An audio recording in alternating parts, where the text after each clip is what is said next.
the jail cells pulling in, it's just, they would like to unload them from the west side of 9th Street, rather than the east side and have to deal with those power lines, and it's a pretty big safety concern. So for safety's sake, we'll have them unload from the west side, and we're coordinating with the city engineers department for the closure of 9th Street, and we have put out notice that it will be closed tomorrow and Thursday from 4 to 8 o'clock, or yeah, 8 to 4, excuse me. And then are you looking at the same thing then the following week, a couple, or is that the only time you have to? There shouldn't be anything the following week. Okay. That'll be on the other side. It'll be on the other side. We'll close down some parking stalls, Yeah, but okay, there that's won't be right. any road closures. Okay, thank you. Yep. Okay, going around to the south here. Point out, anywhere you can see these curbs for mechanical units, those units are actually in place. I have a few additional pictures that I'll show at the end of these slides, showing those in place. All the roof blocking is done in Area A, so it's ready for roofing as soon as they can jump over there to get the EPDM roofing membrane on. So, While you have it there too, just a point to note, yeah. even the ramp is now complete for Joe and his maintenance building. They've went quite a while without that, so Yeah. it's nice to see that finished now too, so. What's gonna happen between the ramp and the jail? What's that area gonna be? There's parking, a road, drive access to the family service parking lot, and then some additional parking up along the building, and then a sidewalk and some green space. A little bit of buffer. Yep. And we still have some railings to do along the ramp right here. And you said those are in now? Those aren't in right now. Oh, they're not We in. still have those. Actually got a little cold last week. We were planning on doing it. But they're on site? They are on Yeah, site, that's what I yes. meant, okay.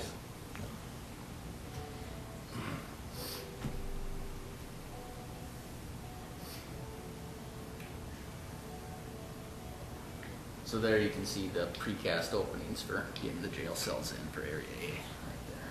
So once the jail cells are in, we're probably looking at next spring to bring in those panels. Probably do it at the same time we start bringing in the panels for phase 2.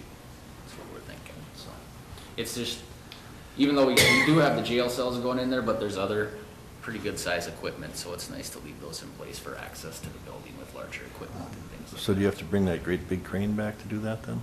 that. Yes, crane will be coming back. Okay.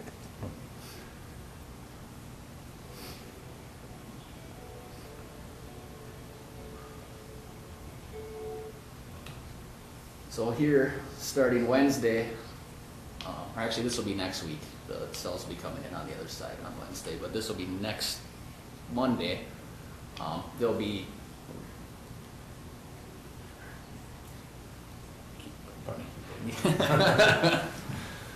so they'll be unloading, they'll be backing in with a truck and trailer right here. It's coordinated with Joe, that will be taking down approximately 4 to 5 parking stalls right here, 3 to 4 right here, just to get access to the cells and unload them, and basically off the truck. And then we got a little temporary road right here, and you can't see it from this point of view, but once I scroll around, you should be able to. We have an open panel right in the corner here where the majority of these cells will be coming in. So that'll be for the west side of Area B. Forget what that Medium security. medium security data number.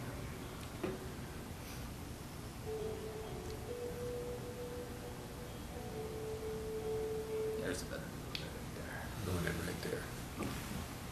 And here you can really see kind of a zigzag of where phase 1 and phase 2 will connect once the existing jail law enforcement center and the annex building are removed. And how it kind of is tucked up in there for the next 8 months, 8, 9 months. Yep.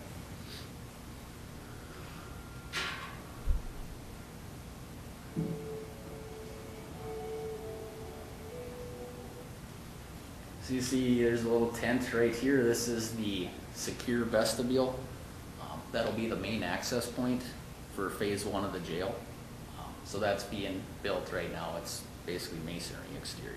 So we got that sealed up like that so it can be heated, so the masonry can be completed. And there's a slab that goes in there too. So that's what the general public will use then, and For up phase until one. phase two is Yeah. done, or phase, yeah. Yeah, I think that all their accesses are gonna be on the 9th Street side until phase 2, until the front entry, you know. Right.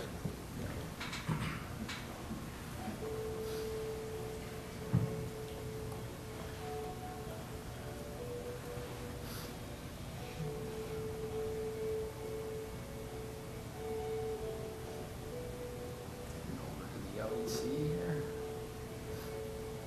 Sounds like parking has been going really well with that new parking lot in place there. So you can kind of see here, we're pretty much all wrapped up, or we are all wrapped up with the exterior framing and dense glass, which is the exterior sheathing that goes on the framing. So right now, we're gonna be starting the exterior building ramp, Tyvek, if you've heard of that before, going around that. Basically, we just need to stay ahead of the bricklayers on that, and that shouldn't be an issue. We're looking at wrapping that up here on the next 2 weeks or so, so. But essentially, from, as it pans around, the form of the building is there now. Yep. So you can kind of really get a good feel of the scale, the height, kind of the features, especially on the entry side. So here you can kind of see before they got the temporary enclosure in place, this is them setting up the brick to do everywhere you see the building ramp in place right here. I was through there yesterday, they're approximately about 5-6 feet up on the brick veneer. Oh, okay. So that's going pretty good. Nice to see, and the reason we're starting here is they need to get this area done so we can complete the roof above the garage.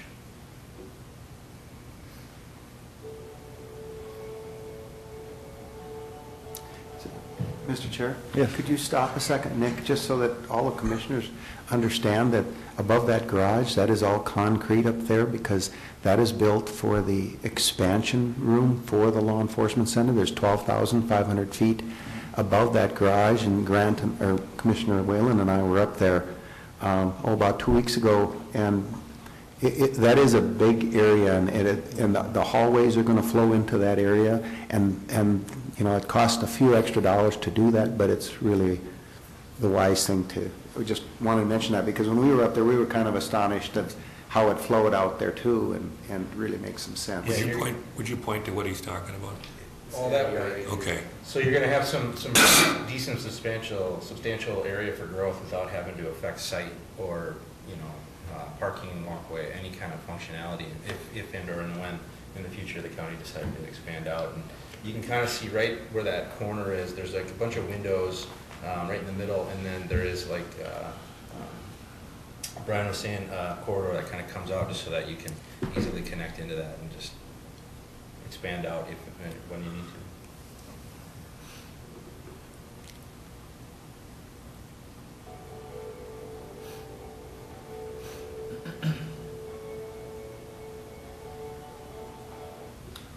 So just to point out, once the bricklayers are done up on second level, our plan right now is to have them come down on the west side here and basically complete the brick, starting from the west, working their way counterclockwise around the building. And this west side is more of a staff side, just for kind of public reference. The other end of the building is the public entry, but this west side and the south side, you'll see kind of, there's a little canopy hanging off right in the center. You see it on the south side too. That's the entrance for the... Yeah, it's for egress for exiting, and then also kind of staff entry along that, what was 10th, or what is 10th? You can see it right there. Right. So here up on the roof, I'm sure you can see out the window right now even, they are making progress on the roofing. I have some additional pictures of that, but they started stocking materials middle of last week. They're actually, all this insulation on the ground right here, but they did bring that up, a lot of that up on the roof, and they're putting down insulation and EPDM roofing membrane right now, so.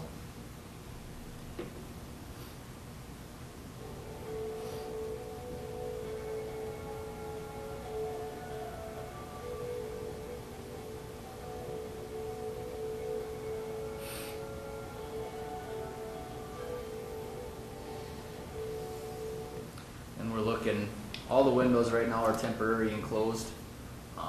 We're looking at getting windows in approximately 4 weeks, and same with overhead doors into the garage, so.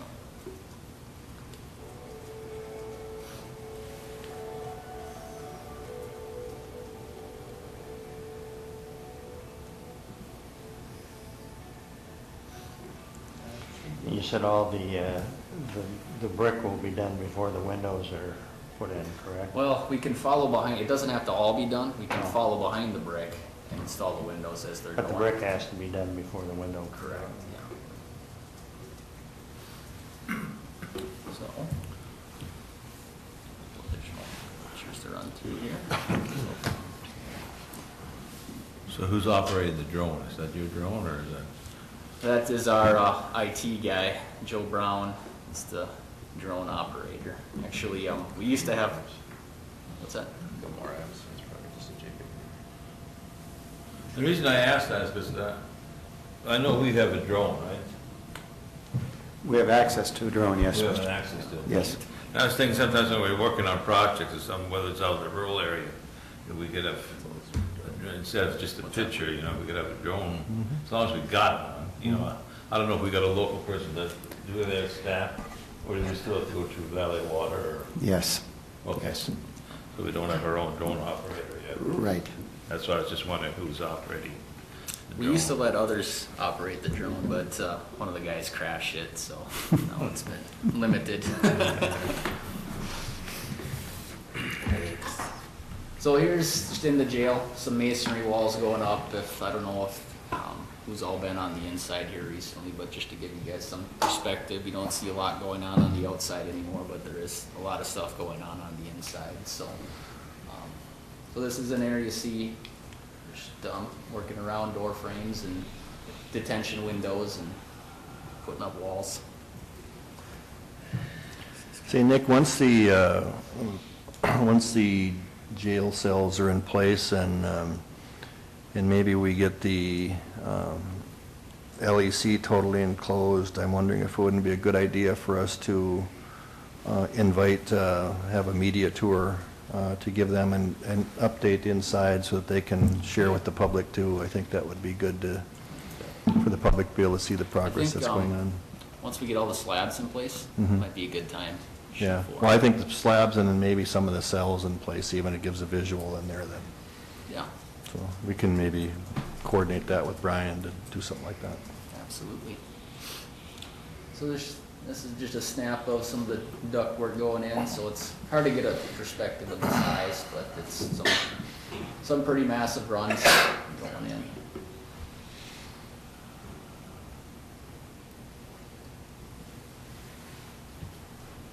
There's another one, this is high roof area, B, on the east side of area B. So you can see ductwork going in, sprinkler lines going in.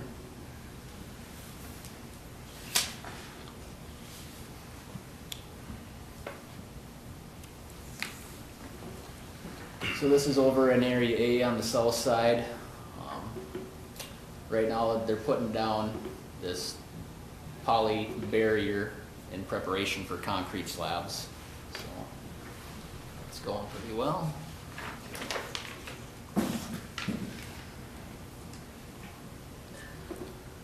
Underground work, underground plumbing, electrical. This is way on the very south side of area A. That's got to be just about wrapping up, isn't it? It's getting close, yeah. I think in another week or so, we should be wrapping up the underground. So then they'll have to come in and regrade it, compact it, and then do that vapor barrier, and then slabs can go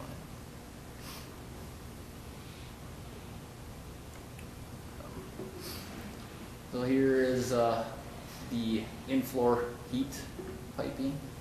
So in-floor radiant heat that goes around majority of the perimeter of the jail. Yep.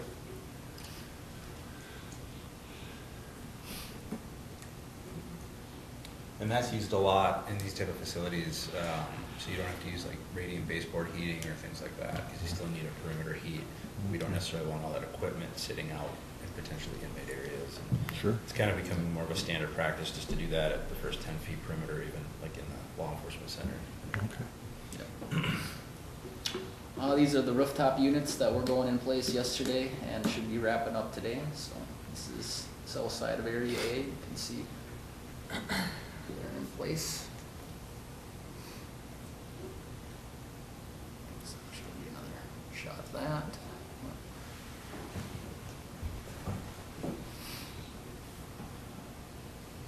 A little further back, so that's the entire area A. So you can see they got two more to do on, a couple more to do on area A. This is more on the east side that I'm standing here, so they'll be setting those in place today. The crane was actually set up over by the annex kind of there, putting those, getting ready. When you say rooftop units, what are they for? The Air handlers. They move the air through the building. Yep. Yeah. And Mr. Chair, and Nick and Matt too, the air handling is it's unbelievable the amount of air that needs to be exchanged in this situation. I think it's either, is it 204 or 208? Julie and I seem to have a different opinion whether it's 208 beds or 204 beds. But nonetheless, the air exchange that needs to take place in a confinement facility is just astronomical. Right, there's other aspects too where you have to set up, inmates essentially are living inside the building where, you know, other public buildings, you run out in the event of a fire, things like that. So we have to set up smoke compartments in different areas that you can move people through thoughtfully if there ever was an event or some kind of fire issue or something, which rarely happens because the buildings are not combustible construction. But that's why, as Ryan said too, you see all these different units having to move all this different air just so that you can really manage and can control where that air is going pretty extensively. So this is just a snapshot of the retention pond. It's pretty much wrapped up and complete. Just hopefully see some grass growing there next spring and look pretty. And that is what they call a dry pond, right? Correct. Yep. I got a couple of the LEC here. Yeah, so this is looking inside first floor of the LEC, so you can see they got a pretty good jump on ductwork, sprinkler piping, and then basically everything around the perimeter is framed in, and exterior sheathing is in, temporary windows. We're shooting to have heat, temporary heat in there. We're waiting on our meter from Moorhead Public Service, I believe, to be installed. So that should be going in place today, and all the lines for the temporary heaters are hooked up and in place. The heaters are on site, so we should be seeing heat in there by next week for sure. So that'll make everybody happy. And the completion of the roof would be when? Then they'll be really happy. Yeah, so the high roof should be completed in about 2 weeks. We just Okay. started that yesterday essentially. And then the remainder of the roof about 2 weeks after, in about 4 weeks essentially. So Because as Jeff described it yesterday, it's like a tropical paradise in there right now. it's a little wet in there. Kind of, yeah, On the not second an floor, yeah. ideal situation for working. But it is construction, nothing we haven't dealt with before. Just another angle on first floor here. I believe I'm standing on the east side, looking west, kind of northwest from this angle here. So again, you can see the majority of the ductwork is in.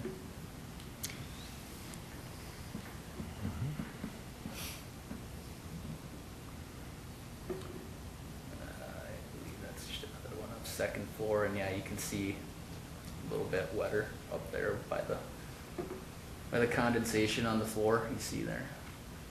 But this week hasn't been too bad. Last week it was ice, this week it's water, so better to deal with water than ice. Till Thursday. Yeah. And this is the roof from yesterday, so you can see they got, basically what they're doing is they're working from north to south. So they'll do a segment, get all the insulation down, get all the rubber roof membrane down, and then I don't believe they're doing all the rock that they need to, but they're doing just enough to hold it down so it's not blowing away in the wind or anything like that for the time being until they complete the whole thing, and then they'll come in with more rock and put her down the final. So yeah. Okay.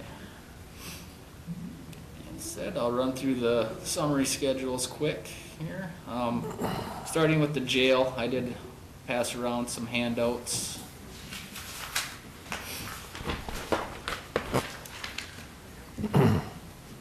So, just looking from top to bottom, here we got some milestones just to mention. Precast walls for phase one are all in place. We wrapped that up here about a month ago, a little over a month ago. The roofing is ongoing, but we're looking at completing that about, December 1st or end of November timeframe. So that's going pretty well. All the utilities, site utilities for the jail are in, so that was good, and got that done just in time for some freeze up here, so pretty happy about that. As I mentioned, the skylights will be coming here in a couple of weeks, so we'll get as many of those in as we can. It won't be all of them because we are venting some of our temp heaters out the skylight openings, so we will keep those temporary enclosed for some time. Jumping down to the building interior, looking at underground plumbing and electrical, wrapping up here in about a week or so. So everything should be ready for slabs at that point. Masonry, that's ongoing. Showed a couple pictures of that. Be a while before we're completely done with that. There's a lot to do in there, so that'll be an ongoing process. Concrete slabs, again, early part of December. Should be wrapping those up and be able to walk around with some pretty good accessibility around the jail. Jail cells, as we all know, those are starting here tomorrow, so we'll be seeing those coming in off 9th Street there, unloaded and brought right into the building. And then the second shipment for phase one will be next week, so they'll be setting up over here on the east side of the jail to do those.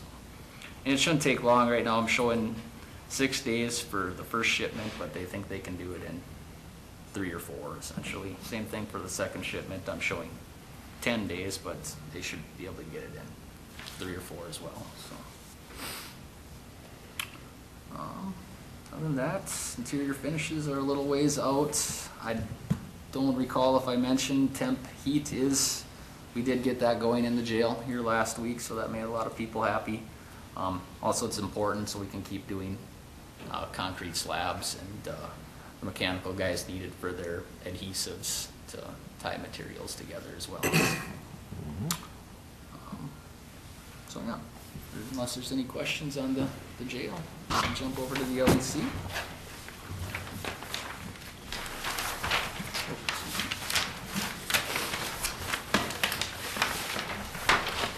Just one more thing on the jail, I guess I have here to show you. So this is an image of all the concrete pours that we did for the slabs.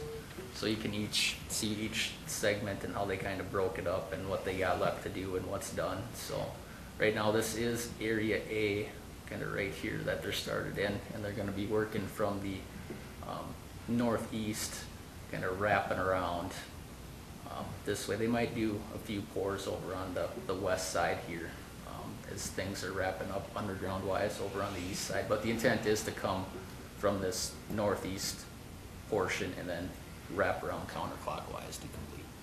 So.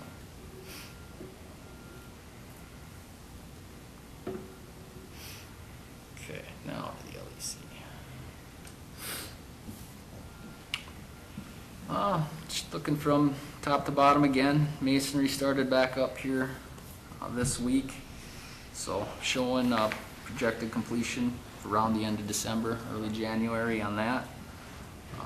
Structural steel did wrap up about a month ago, so that's done. They just got some miscellaneous steel items that they'll have to complete yet, some stairwells and some overhead door angles and things like that, but nothing too major left for them.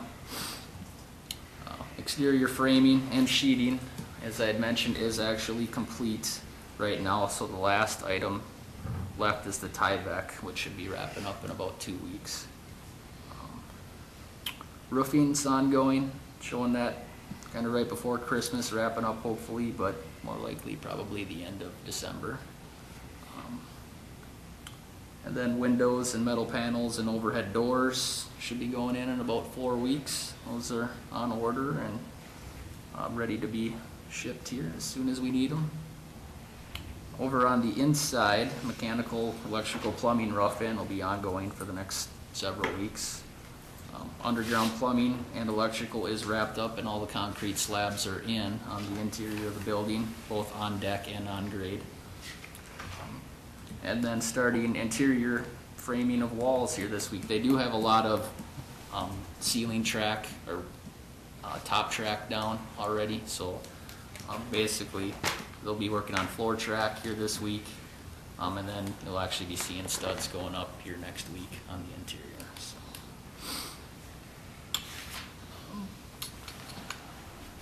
So. Yeah, other than that, I think that about covers it on the LAC side, unless there's any questions specifically on that. Any questions? Good deal. Yeah, and we'll work to set something up on a tour if Yeah. it's something we want to do. All right, Nick, thank you. We'll probably look at having you back maybe in mid-January, February to give another report. Okay. Probably a good time. Yeah. Okay. A few milestones met by then, so. Right. Very good. Thank you. Thank you much. Thank you. All right, next item is the update on the West Central Regional Juvenile Center project. We aren't going to have Burns or construction engineers for this, but Stephen and Brian are going to give us an update. Morning. Good morning. Morning, Mr. Chair, and members of the commission. We set a little time aside today to talk to you about the expansion of the juvenile center. We've been meeting with the architects and with construction engineers and with the committee members here. Last week, we met 2 or 3 times to look at the design, start establishing some costs, getting some ideas, and we thought we'd probably try to go over some plans with you folks today, but it's probably a little premature. And Commissioner Campbell expressed yesterday that is the non-secure meeting the needs of social services to the best that we can with the facility?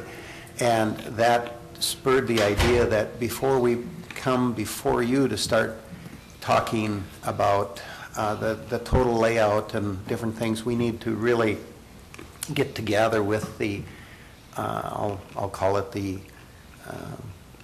out of the home placement committee that started and did a lot of work into this, looked at some transitions homes, and there was a conclusion of this board that possibly some needs could be met by expanding the non-secure within this facility. So we felt it would be really important, like I said, Commissioner Campbell mentioned that we should really go back to this committee so we can lay it down and listen to the staff and the 2 commissioners that are on that committee to walk through that. We have visited with Rhonda again, and she's here today too, and because we wanted to make sure that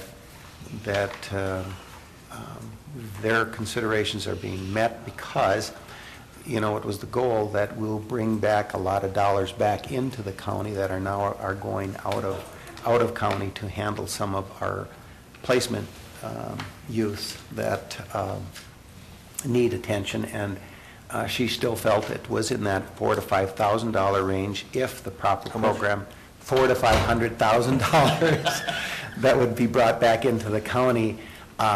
And that was based off of a snapshot in time of looking at a segment of the youths that we had outside at that time. And then, of course, she wanted us to remember that depends on programming, and Steve and her have been talking about programming and things along that. So those are the things that we need to talk about back in that committee, because if we put this plan together, or putting this plan together, I shouldn't say if, putting this plan together, we want to make sure that it meets the needs of our youths, and also that we can afford it.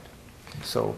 Yeah, and I certainly hope, that Commissioner Gross and Commissioner Mosier are willing to look at that. I think it's critical that we do that. And in looking at some preliminary plans there, after listening to people from probation and folks like Rhonda, I kept hearing about some of these ones, especially the older juveniles who we're trying to look at a transitional setting type of deal for them. That are we really accomplishing that, or can we, that's where I'm hoping you can look at that to see if we could do some, and Rhonda, with your help, see if there can be some additional modifications to that plan before we get too far with this thing, because we ultimately want to try to serve every group to the best of our ability, and if we can do it on campus, that's even better yet.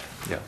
So, So with that, I'd like to turn it over to Steve, if I may, to talk about the in-depth discussions that he's been having with the architects. And we're in meeting, and you heard this yesterday from the architects, the three groups, DOC and Steve's people, and the architects have been meeting, and it's gone really, really well. Right. Yeah, thank you. Commissioners, we have been extremely busy. Things have been moving fairly briskly. We're scheduled to meet with Minnesota Department of Corrections Inspection and Construction for the 5th time on Friday. And I don't know if I've shared in board before, but I think what the construction division from the Minnesota Department of Corrections and the inspections are doing with us is pretty much unprecedented, to give the time that they have to meet with us in hopes of meeting a timeline that we've set for ourselves. And so we're spending a great deal of time with that. We've been meeting with Carrie Puser from Michael J. Burns on a weekly or multi-weekly basis. Also Ben Mattson from Construction Engineers on a weekly basis. And so been very busy from that standpoint. I think the drawings that we've are coming close, and I think that's where Commissioner Campbell was making sure that we have all of our ducks in a row as far as our non-secure programs. We're looking at a facility from non-secure of right around 33 beds. That's going up from 15. And our secure program, now we were able to get a couple additional beds in there, so we're right at 65. And that's up from 32. And so we're very pleased, I think, with the schematics getting close to that design phase, and so I think that that's good to take another look here. yeah, thank you, Stephen. When it comes to the non-secure, when you talk about the beds too, and this is something that hopefully, and I had an opportunity to talk with Brian a little bit just this morning on, is I hopefully even through that behavioral health group, we can also show them what a preliminary non-secure budget for 2019 would look like. And along with that, more than doubling our non-secure beds right now, what would be a conservative estimate, and maybe Rhonda could be helpful on potentially bringing in non-member or non-county people to use that facility that can help with with maintaining a budget that's affordable for everybody. So again, we're looking at even the potential for regionalizing the non-secure a little bit to help offset the costs. So Sure, we can do that. I think that would be good for that committee. I think would be, if that could be expanded to include that, I think it would be good. And you also suggested too that we look at, there's really two separate functions here. One is secure and one is non-secure. The Right. non-secure is totally a county responsibility, and we'll be looking at the revenue streams and the financing of that. And that multi-county one includes 11 counties, and that takes on a whole different perspective. And what he's talking about too is, when I think we have such a very good example of it, is our detox center. I remember in 2010, that was a hot topic, and I remember Commissioner Whalen talking about the detox center and how much it was costing us. And I think we were in the 600,000 something now. And and you folks extended to the 16-bed there, and frankly, you're in about the $400,000.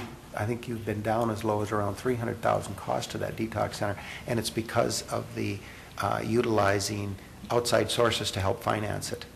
We charge $320 a bed in there, and the Fargo influence and the other counties in Minnesota have helped us buy down that cost of that. And this will happen with the non-secure as well, in our minds. And I think it's a proven record.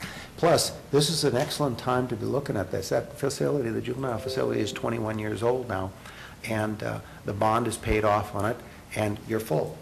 So it's really a very good time to look at the expansion of it. I know you've talked about that before, but I just wanted to bring that up again, so. Well, I'd like to see that committee really be part of that budget process with the non-secure, because it's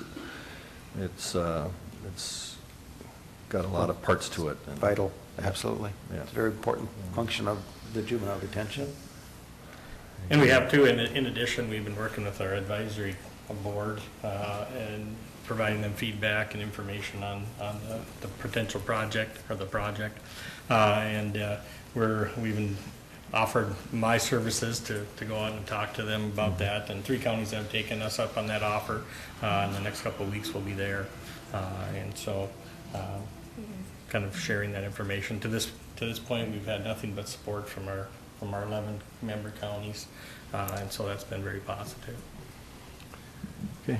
Lastly on it, my request was that you try to convene that group together ASAP. It's possible. Okay.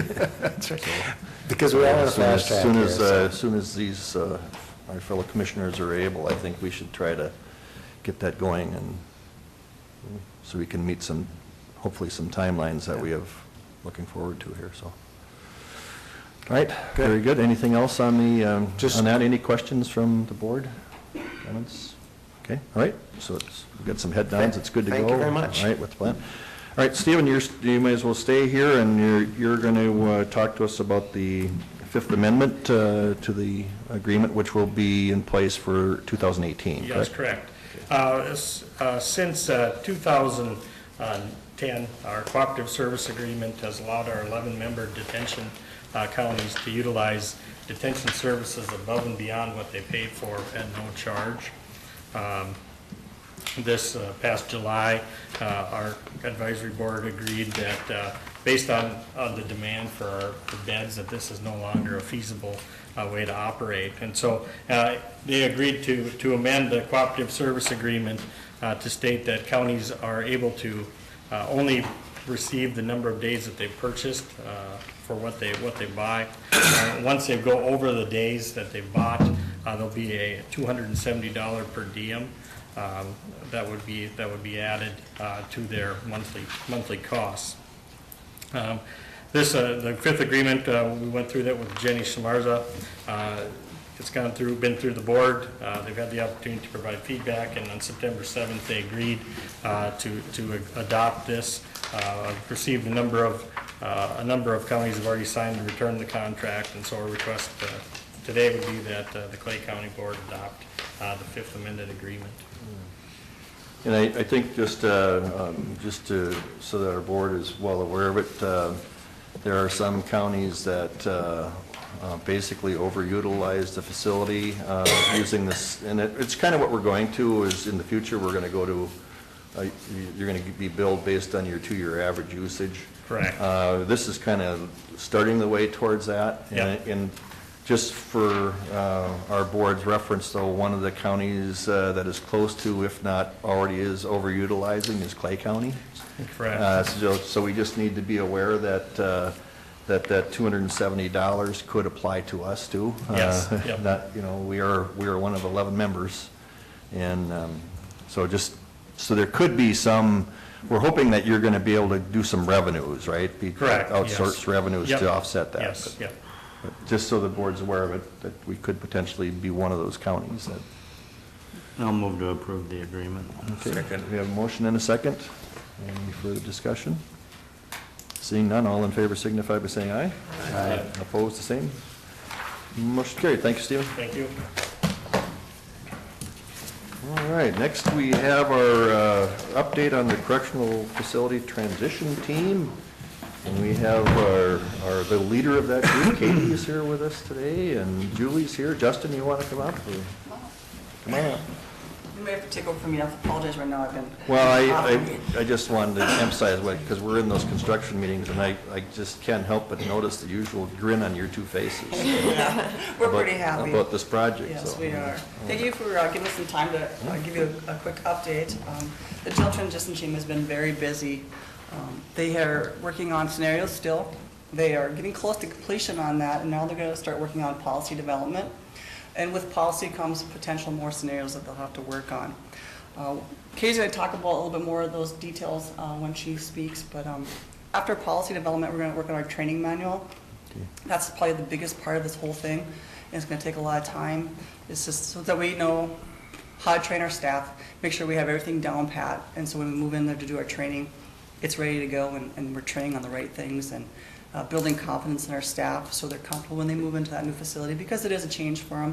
And we want them to have all the tools and all the knowledge so that when they walk in there, they know the place, it's theirs, they have ownership in it, and, you know, they're comfortable, and that's really important to us. So you mentioned important milestones in terms of planning, and are we meeting the timelines that have been suggested by was it the Federal Department of Corrections that were here training? Yes, National Institute of Corrections. National, Yes, we are okay. doing pretty good with that. Okay. Maybe a little bit behind on some areas, but we are advancing in other areas, so I think we're You'll meet looking really Bill. good. Yeah, Okay. we really are. The team has been working really hard. I'm very, very impressed. All right, Katie Katie. feels like she's behind, but her team just keeps pumping out the information, so it's hard for her to keep up.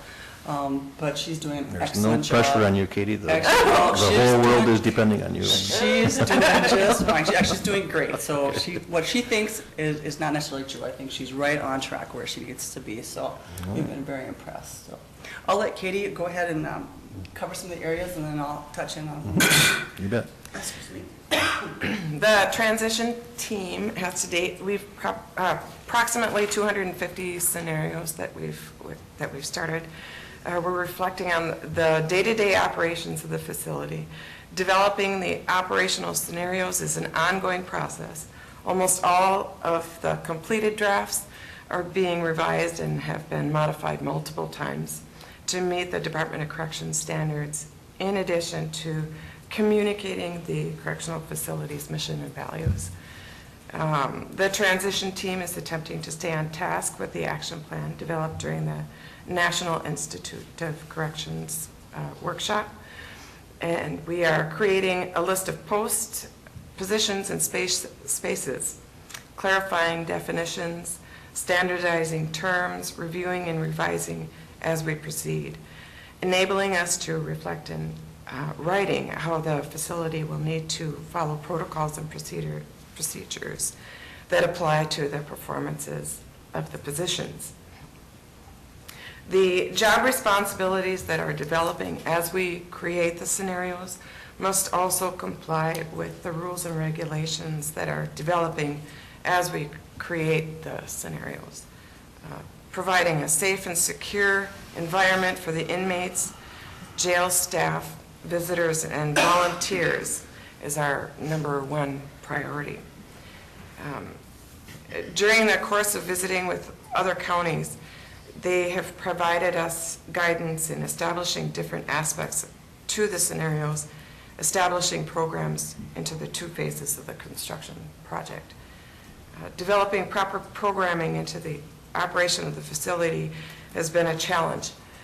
With the cooperation of jail ministries, they initially provided us, the transition team, insight as to how we can proceed with conducting the process of providing programming to the inmates within the facility.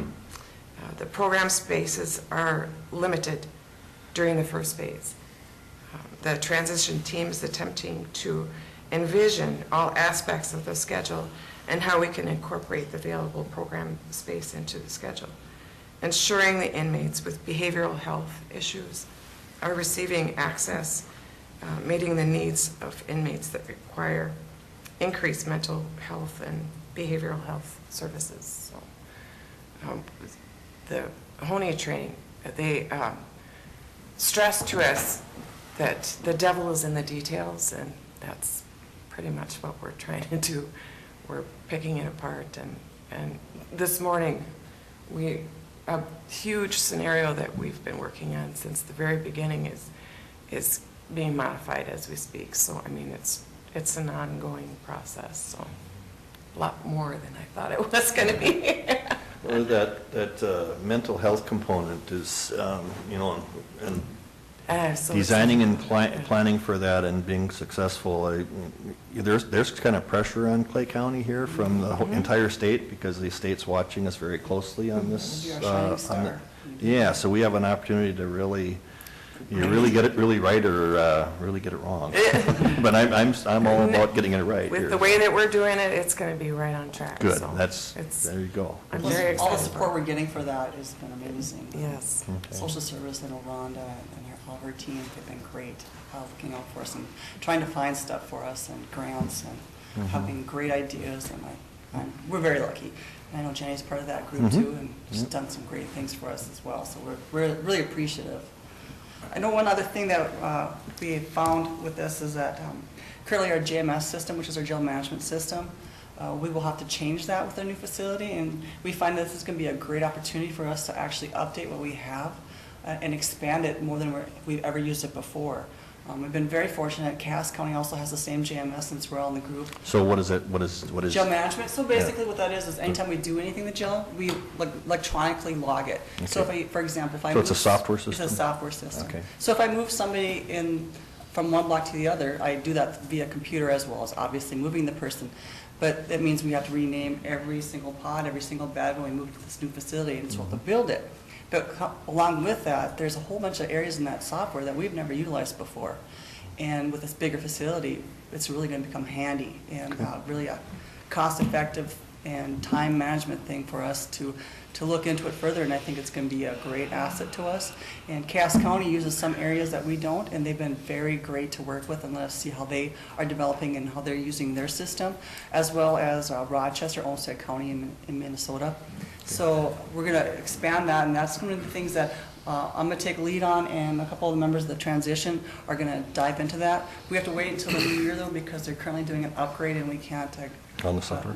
do that right now until they're really done with that big So project. is this what you're talking about with this JMS system? Is this a new annual operating cost that we will have to? No, Or is no, it no. built into our current This fees is that we? This is our current system. Okay. We just literally need to rebuild it because the blocks we have now don't exist in the new facility, so we have to rename everything and reset everything up. So, no, it'll be a time consuming effort by all means, but we're looking forward to it because I think we're really going to expand on it than we have Very before. good. So that was the We one thing. we kind of got some of that same type of discussion yesterday, even with security within all the buildings. So it was kind of nice to see Mark Sloan there Yes. yesterday, because with proper coordination, we're realizing we can get this all under one system, and Right. so you're taking advantage of another system and expanding on it. Exactly. That's really good to hear. It's good planning. Yeah. You said something about limited, with the jail ministry and stuff like that, doing phase one. How long is that gonna, where are we looking at? See, How what long the- is it gonna be limited, or what? Probably about 9 months until the second phase is completed. A lot of the program space comes in second phase, and then during the first phase, one of our multi-purpose rooms actually has to be used as a laundry room because we don't have one. So once we have our phase 2 done and the laundry room done, we can get that space back as well as 2 classrooms and part of the library. So it makes a big difference once phase 2 is done. So about 9 months after, so April, May of 2019, we'll have all of our space back. But that doesn't mean we're not going to still utilize what we have and try to expand our programming, because we've been very lucky to have our church ministry group offer up all kinds of programming for us, and we want to use that because that's the best thing for us. If we can So utilize our is it programming. possible to use like some minimum security areas to Well, still offer some of We that? really, all of our cells are built as hard cells. We do have an area which is Wild Rice, which is work release, but they don't have a multi-purpose area in there. But we were going to plan on using our gymnasium for Yeah, okay. more programming just in the interim. Contemporary? Yeah. Very good. Yeah. We have been adding some programming, even currently, as we've been going along here, that we feel we can still support within our current facility. I think within the last couple of months, we've added 2 new programming that Julie found, and so we got that going. It is just gonna be very difficult. With phase 2, being the vast majority of the office spaces, we're trying to have to find spaces for We're not those sure, we're gonna be in the, we offices. think we're gonna be in the garages, that's what the offices is. I've been reading a lot recently about, I think it's Cass County that has Project 5. Yep, So is that, are we, That's- it sounds like that's something that's really working. Yep. So are we looking at? yep, something like that? actually, our BRAP officer has already been in contact, and they've done some work at looking into that program. Okay, very good. Mhm. Very good. All right, Katie, keep up the good work. Thank you. They all Yeah, are. I Gotta know, get back I to know. work. I know, Justin, thank you for your helping and coordinating all this, and Julie, keep up the good work. Thank you. All right, see you again soon. Yep. Okay, we'll move into our committee reports, and we'll start to my left today. Commissioner Haney. Thank you. On Tuesday, November 7th, I attended the City of Moorhead Planning Commission meeting, and we recommended approval of a permit for an electronic signboard for the Pizza Patrol.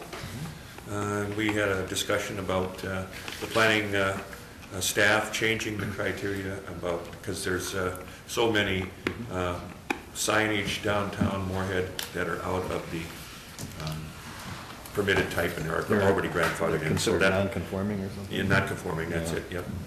And then we also had a discussion about the updated classification, which would eliminate the classification known as neighborhood commercial within the city of Moorhead. And neighborhood commercial allows multifamily dwellings, and they're talking about eliminating that. We had the first reading of it, and they're talking about along the 12th Avenue corridor in Moorhead, and changing that to just plain commercial. And different parts along the intersection of 34th Street and 12th Avenue, and along Old 52 and 12th Avenue. And so we had the first reading of that, and Are you talking south now? south, 12th Avenue south, yep. Yep. The east and west arterial that goes through Okay. from 8th Street over to, Mhm. yeah, 34th. And that was it for that one. And then on Thursday, November 9th, I attended the SWCD meeting, and it was held at the Clay County Highway Department due to remodeling.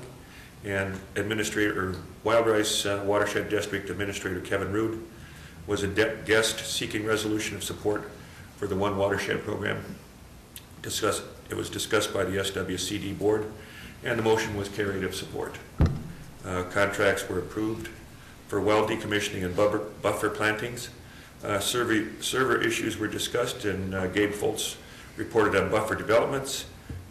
We heard about a report about Palmer amaranth. The invasive species has been found in Todd and Douglas counties, and some of the plantings that they've done in restoration of prairie plants, and so that there's a lot more scrutiny now of the seeds that are being delivered for those purposes, and the difficulty in identifying those plant species in the seed level.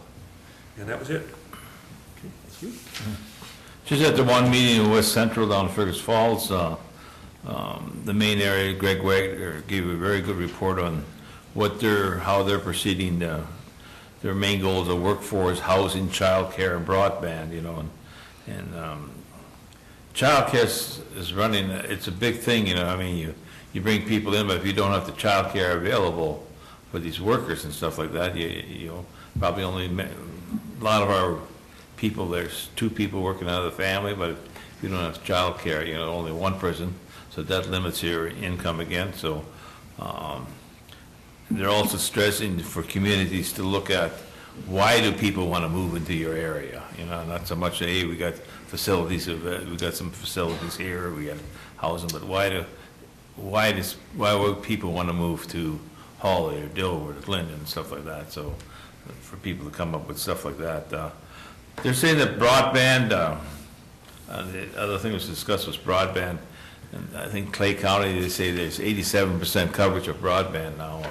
I think we probably have 87% coverage, but how good is the coverage in some of those areas is the problem, so, and I think that's got to be worked on.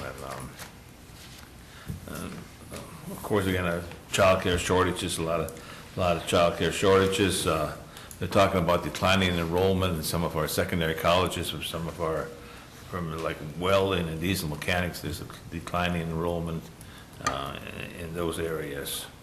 They also, along with broadband, Travis County was talking about They worked with a company from Plymouth, Minnesota, and they put up wireless broadband, and it's available throughout the county now, so I don't know if that's something that I'm not that acquainted with it, but if that's something Clay County needs to look into, have someone put in wireless broadband all over, so.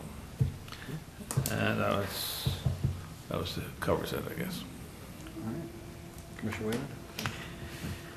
Let's see, we had the jail update and LAC update meeting yesterday, and of course, we talked quite a bit about that this morning, and that project is going better than expected, I think, and both the architect and the construction management is excellent, and I think thanks to Brian and county staff for all they're doing in keeping that project on pace and in budget. So, and then let's see, I had a yellow ribbon committee meeting, and pretty much there we had an update by Kurt, our veteran service officer for the county, and they've got a lot going on. And then we had some updates and info on various Veterans Days activity, which was this past weekend. And then I had a Economic Development Corporation Executive Committee meeting on Friday, and where we were discussing some issues and things we're working on with the Chamber of Commerce. That was it for me. Okay. Commissioner Morgan? Thank you. Yesterday I attended the Diversion Task Force meeting at the Fargo Dome. It was a long meeting, but we had really good presentations from the Colonel Culkins and Terry Williams, Lance Yohe, other people from Moore Engineering and the Buffalo Red presented. I think we are working towards a set of good parameters that are permittable to recommend to the technical team that is meeting today. That team exists of the membership that basically was working on it prior last spring. I have requested that Clay County attend that, so that is going on today. So we'll just kind of see what they can work out, and then we'll meet again in 2 weeks to kind of finalize some continued suggestions. Where and when is that meeting today? Because it's open, still open to the public. Yeah, it started at 8 at the Highway Department in West Fargo. Did you know how long it was supposed to go? Or? Yeah, it'll probably be done by the time we get done. Oh, okay. Okay. Very good. Okay. Sorry. That concludes my report. All right, very good. All right, yesterday I did go up and I attended the first hour and a half of that task force meeting yesterday to listen in, and then I had to leave for, we had a planning meeting with Steve and Brian and our architects on the regional center, which was discussed here today. And then yesterday afternoon, I had the construction meeting for both the correctional facility and the LEC, and you've got a detailed report on that today from our architects and engineers, so I don't need to go into that anymore. And that concludes my report. Brian? Well, thank you, Mr. Chair.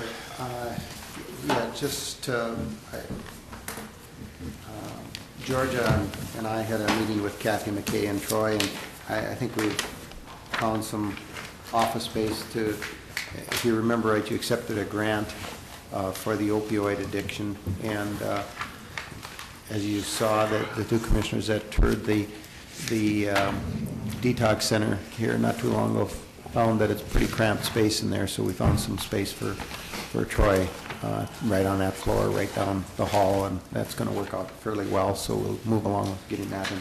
And things are still continuing to fall in place as far as the relocation of people to allow the juvenile expansion to take place. So we spent some time on that. Darren and I spent some time on some personnel matters and moved along quite well with some of those things. I had a chamber meeting last Thursday morning. I'm on the Public Affairs Committee, and this meeting was devoted to looking at their, I don't want to say goals, but their individual objectives of the Public Affairs Committee. And so we went through basically all of their goals, and I think they were actually pretty darn good. And then we spent quite a bit of time on the juvenile project this past week. We had 2 or 3 meetings in regards to that, because there's lots of things that need to take place. There are a lot of pieces to that puzzle too have to be filled in order to make it a successful plan. And then construction meeting, no need for me to go into that. You had a presentation this morning on that. So thank you, Mr. Chair. That concludes my report. Very good, thank you, Brian. Reminder, we have the annual Township Officers meeting next Monday. And we're all invited to that. I don't know if you're gonna, each commissioner has an opportunity to get up and discuss things. Maybe, Brian, are you planning on attending that? I do, and I talked with Wayne Lippert, and if you folks plan to attend, please do. And I said I would save my comments till the end if they want to ask questions about the projects or whatever, so you guys can do whatever you want to address in regards to that. Well, maybe wait we till the can, end. I'll be glad to talk on our construction projects, Sure. I guess, if you want me to do that. Great. You can fill in the blanks that I missed. There you go. So, I know Heartland Trail was talking about possibly giving a presentation. I don't know if they've contacted Wayne or not, so. Okay. Probably have to do some, I have to give Dan a call probably this week and Wayne, see if they've been invited to come there. okay. Very good. I guess with that, we'll be adjourned.